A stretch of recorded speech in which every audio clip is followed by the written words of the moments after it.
Long ago, in lands of deserts, mountains, and rivers, there was a boy named Cyrus. He was born in Persia, a land of small kingdoms that often fought each other. From childhood, Cyrus was brave and curious. He dreamed not only of power, but of uniting people and being fair. Cyrus learned about war, but also about people.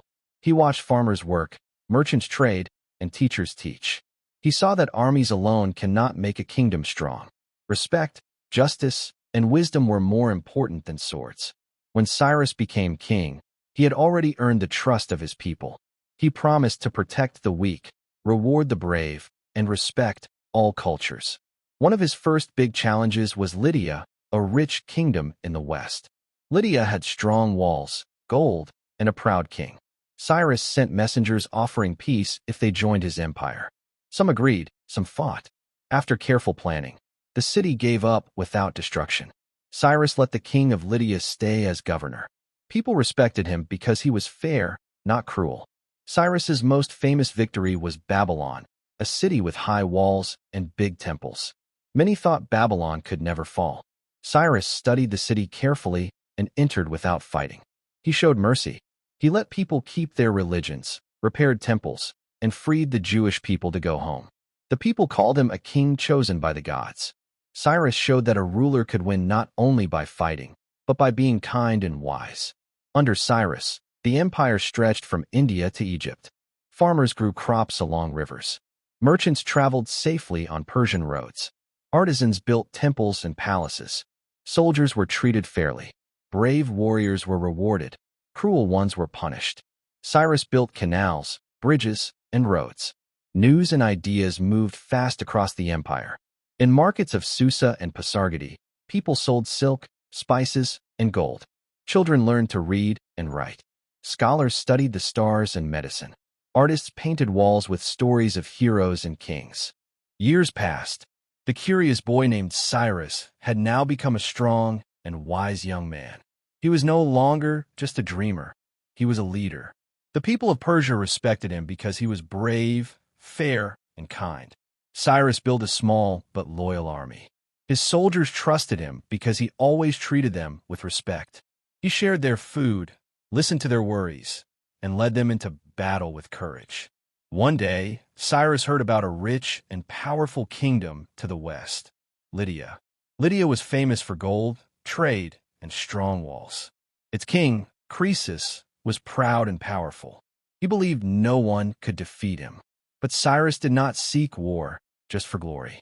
He wanted to unite the lands under peace and fairness. Still, he knew that Croesus might not agree to join him easily. Cyrus sent friendly messengers to Lydia. He offered peace. He said, "Let us be allies, not enemies."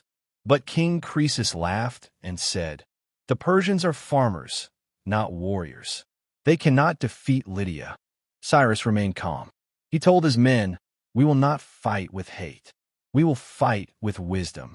And so, the Persian army marched toward Lydia.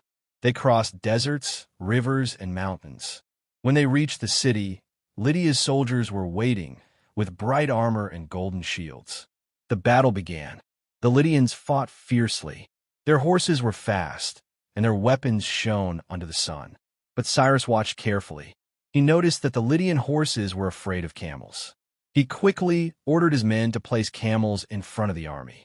When the battle started again, the Lydian horses panicked and ran away. The Lydian soldiers became confused and weak. Cyrus's army surrounded them and captured the city. But instead of destroying it, Cyrus did something unexpected. He told his men, "No one will burn this city. No one will hurt its people." He met King Croesus face to face. The proud king looked down, waiting for punishment. But Cyrus said gently, "You fought bravely. Your people love you. I will." The Persian Empire was growing. Cyrus had already conquered Lydia and many other lands, but there was one kingdom that stood in his way: Babylon. Babylon was the richest and most powerful city in the ancient world. Its walls were tall and strong. Its gates were made of pure gold, and the city was famous for its gardens and temples. But Cyrus was not afraid. He knew that to unite the world under his rule, he would need to take Babylon. Cyrus's army was strong, But he knew that fighting Babylon head-on would not be easy. Instead of rushing into battle, he chose to use wisdom and strategy. He gathered his generals and advisors. "We will not fight with strength alone," he said. "We will surround Babylon and cut off their supplies. We will wait until they have no choice but to surrender." His advisors were unsure, but Cyrus remained confident. "We will win without bloodshed," he promised. So, the Persian army marched toward Babylon.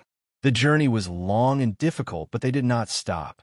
Along the way, they built canals to divert the water from the Euphrates River, the main source of life for Babylon. As the Persian soldiers worked day and night, the people of Babylon began to suffer. The water that flowed through their city was no longer enough to keep them fed and hydrated. The Babylonian soldiers watched from their great walls, but they did nothing. Cyrus had already taken control of the river's flow. The city's guards began to grow weak and hungry. Cyrus's patience was working. One night, after weeks of waiting, a messenger arrived in Cyrus's camp. "The Babylonian people are unhappy with their king," the messenger reported. Nabonidus, the king of Babylon, had become unpopular with his people. His soldiers were tired, and the citizens were frustrated with the lack of food and water. Cyrus knew that this was his chance. He ordered his men to march quietly toward the city gates under the cover of darkness. The soldiers entered through the dried-up riverbed, which had once been the heart of Babylon's water supply. By the time the Babylonian guards realized what was happening, it was too late. The Persian army had already infiltrated the city. There was no need for a battle. Cyrus and his soldiers entered Babylon without resistance. The people opened the gates for them, and they welcomed Cyrus as a deliverer, not as a conqueror. Instead of attacking the city, Cyrus chose to show mercy. He gave the Babylonians a chance to live peacefully under his rule. When Cyrus met King Nabonidus, the Babylonian king was surprised. Cyrus did not take revenge on him or punish him. Instead, Cyrus offered him respect. "I will allow you to keep your title, your lands, and your people," Cyrus said. "I am not here to destroy Babylon. I am here to help it grow." The Babylonian people were amazed by Cyrus's mercy. They saw that he was not just a great warrior, but a wise king who valued peace over war. Cyrus respected their gods and religious practices. He restored their temples and allowed the Babylonians to continue worshiping their gods freely. Under Cyrus's rule, Babylon flourished. Trade, agriculture, and culture grew stronger. The people of Babylon lived in peace, and they became loyal subjects of the Persian Empire. But Cyrus knew his journey was not over. Babylon had been a major victory, but there were still more lands to conquer, more people to unite.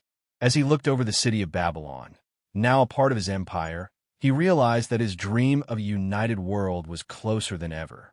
But there was still one more kingdom on his mind: Egypt. Cyrus knew that to truly unite the world, he would have to face Egypt next.